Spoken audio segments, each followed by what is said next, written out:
Tu bosses 5 jours sur 7, tu rentres chez toi crevé et tous les jours tu recommences le même schéma. Et ça depuis des années. Et en plus tu penses que c'est normal. Mais si je te disais que tout ça, ce n'est qu'une illusion qu'on t'a imposée depuis que t'es tout petit à l'école. Parce que non, le salariat ce n'est pas la liberté. C'est une prison qu'on a maquillée en réussite avec une prime de Noël à la fin d'année.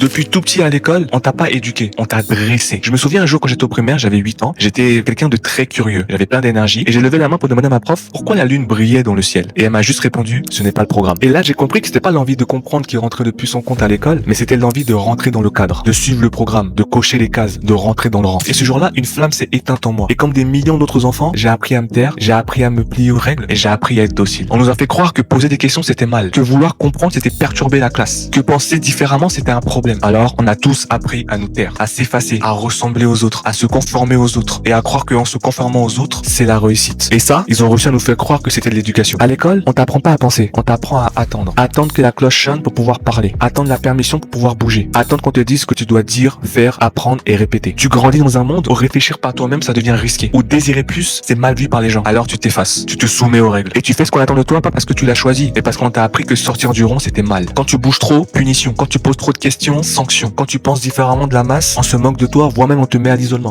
Quelle hypocrisie totale l'école, c'est incroyable. L'école te planifie, te formate, te programme. Du coup, le salariat, ce n'est pas un accident. C'est la conséquence logique d'un dressage mental de 15 ans de ta vie. Et quand tu sors de l'école, tu crois que c'est fini? Tu crois que t'es libre parce que t'as un diplôme en main? C'est faux. Dans le salariat, tu dois obéir, tu dois être poli, tu dois surtout ne pas déranger les gens. Tu dois pas trop penser, tu dois juste exécuter. Faut pas que tu rêves trop. Tu dois jamais questionner l'ordre établi dans la boîte. En fait, le monde de l'entreprise, ce n'est pas de la liberté. C'est juste l'école avec un badge et un salaire pour te tenir tranquille. Le salarié parfait, c'est une personne qui a déjà baissé les bras, qui obéit sans poser de questions, qui rentre à la maison lessivé, extrêmement fatigué, mais qui recommence le lendemain. C'est une personne qui ne pense plus, qui ne rêve plus, elle fait juste ce qu'on lui dit de faire et elle pense que c'est ça la vie. Et si tu remarques bien en France, on te pousse à être dans le salariat. Pourquoi je te dis ça? C'est très simple. Quand tu es dans le salariat, tu as énormément d'avantages. Tu peux avoir la CAF, tu peux avoir les APL, tu peux avoir l'aide au logement, tu peux avoir des aides, tu peux avoir des crédits bancaires, tu peux avoir une retraite à la fin, tu peux avoir la mutuelle, tu peux avoir une prime d'activité et j'en passe, il y en a encore plein d'autres. Alors qu'aux États-Unis, c'est complètement l'inverse. Je dis pas qu'aux États-Unis c'est parfait, mais la mentalité est largement différente. Réfléchis avec moi juste 2 secondes. Pourquoi la majorité des plus grosses entreprises de ce monde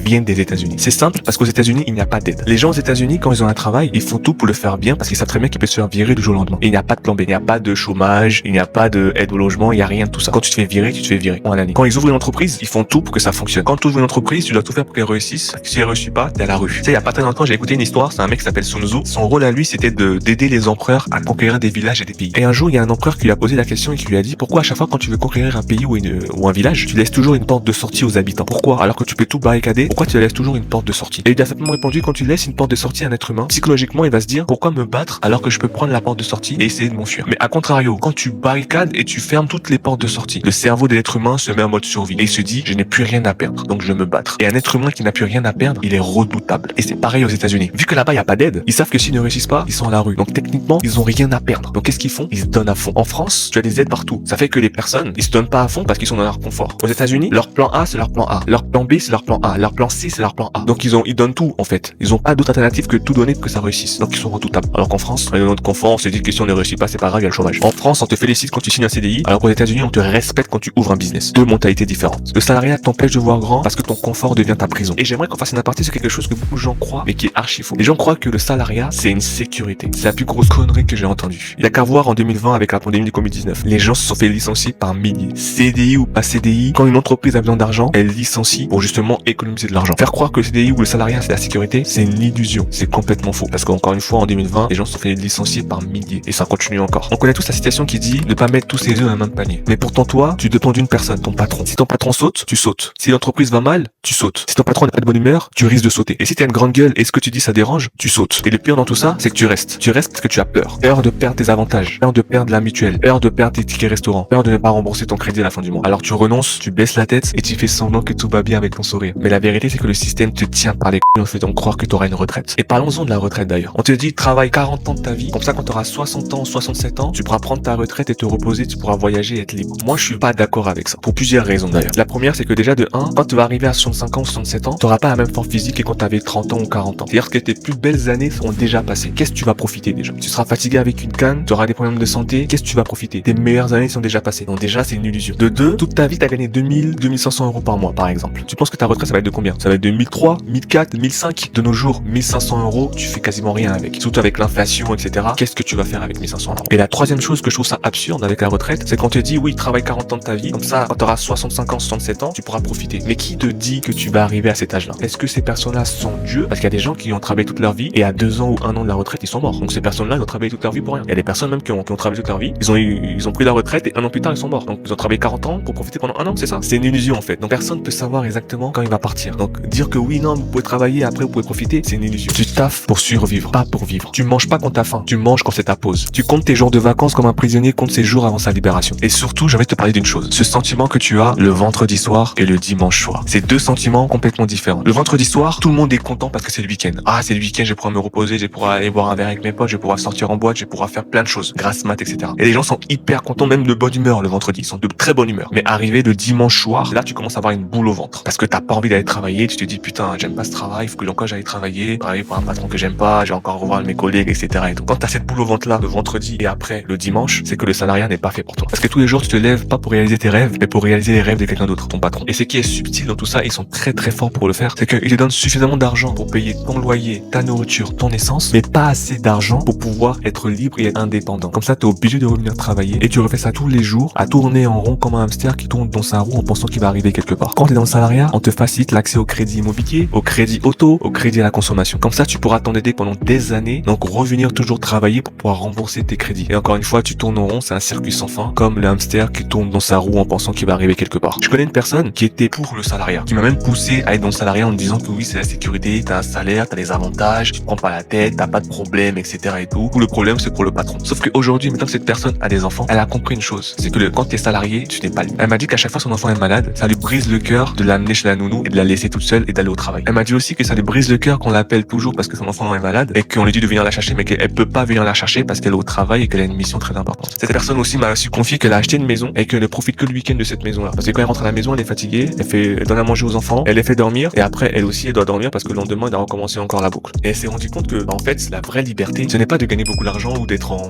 paix entre guillemets ou d'être en sécurité, mais la vraie liberté c'est pouvoir profiter de ta famille, voyager, se lever quand tu as envie de te lever quand tu n'as plus sommeil, te lever avec la lumière du jour. Aujourd'hui cette même personne s'est mise à son compte. Alors que cette personne-là, elle était programmée, elle était à 100% pour le salariat, mais s'est rendu compte que c'est de l'esclavage déguisé. Et ah oui, j'ai oublié de te dire un truc hyper important. Ça y est, j'allais oublier là en plus. Dans la description, je t'ai préparé un PDF, les 5 plus gros mensonges du salariat et comment t'en libérer. Si t'en as marre de tourner en rond avec ton taf, alors prends ce guide. Il est gratuit, facile à lire et en plus ça peut t'ouvrir les yeux. Mais attention, soyons clairs, je te promets rien de magique. Si tu veux enfin comprendre ce qui cloche dans ce système et comment t'en sortir, c'est exactement ce qu'il te faut. Le lien est dans la description, n'hésite pas à les télécharger, il est 100% gratuit. Bref, on ferme la parenthèse et on continue la vidéo. Je suis pas en train de te dire qu'il faut démissionner dès demain. Je te demande juste de réfléchir à la logique du salariat. Est-ce que tu seras gagnant sur le long terme en restant dans le salariat? Parce que en vrai, ce que je condamne, ce n'est pas le salariat. Le fait de travailler, de recevoir un salaire, d'apprendre des nouvelles compétences, un nouveau métier, tu peux même te faire des amis au travail. Ce n'est pas ça que je condamne. Ce que je condamne réellement, c'est de rester dans le salariat pendant une très longue période. Tu sais, il y a une expression qui dit trop de quelque chose n'est pas bon. Dans la Bible, il y a un verset qui dit l'excès de table est un péché. Le fait de manger, ce n'est pas un péché. L'être humain a besoin de manger pour vivre. Mais le fait d'en abuser quand t'es rassasié, mais d'en abuser, là, ça devient un péché. C'est pareil aussi dans le salariat. Rester dans le salariat pour faire tes économies, pour apprendre un métier, pour se faire des relations, etc. pendant 5, 10 ans, c'est pas très grave. Mais quand tu commences à en abuser 20, 30 ans, 40 ans, là, ça devient grave. L'être humain n'est pas né pour se réveiller avec un réveil. L'être humain est né pour se réveiller avec la lumière du jour, pour se réveiller quand son corps n'a plus sommeil. Tu n'es pas né pour te réveiller fatigué, t'enfiler un café, prendre les transports et aller obéir à un patron toute la vie. Tu n'es pas venu sur Terre pour exécuter des ordres et mourir à petit feu devant ta série préférée. Et je suis sûr qu'au fond de toi, il y a une partie de toi qui est en train de te dire que t'es en train de passer à côté de ta vie. Mais tu la calmes avec TikTok, avec le porno, avec la malbouffe, avec Netflix et avec des excuses en foison. Parce que la vérité, c'est quand tu travailles toute la journée, 7, 8, 9 heures de temps par jour, que tu rentres à la maison et que tu es crevé, qu'est-ce que tu vas faire en premier? Te divertir, chercher un choc de dopamine, chercher du plaisir facile. Et qu'est-ce que tu vas faire? Soit tu vas regarder un film, soit tu vas scroller sur TikTok, soit tu vas aller sur Pornhub pour te... Tu vas chercher quelque chose de stimulant, quelque chose qui est simple à avoir et qui est facile parce que tu n'as pas envie de faire des efforts puisque toute la journée tu as fait déjà des efforts. Dieu t'a pas envoyé sur terre pour que tu pointes à 9h, rentrer chez toi à 18h et attendre le vendredi soir comme une bouffée d'oxygène. J'aimerais que tu réfléchisses. Est-ce que c'est vraiment ça la vie? Est-ce que tu aimerais bien que tes enfants aient la même vie que toi? Te lever fatigué, bosser pour un rêve qui n'est pas le tien et mourir avec des regrets? Moi la question que j'aimerais me poser c'est est-ce que tu aimerais mourir avec des si, donc avec des regrets, ou tu aimerais mourir en disant j'ai essayé, donc avec des certitudes? C'est à toi de voir. Mais j'aimerais que tu n'oublies pas une chose. Ne sois pas celui que le système a programmé, sois celui que Dieu a créé.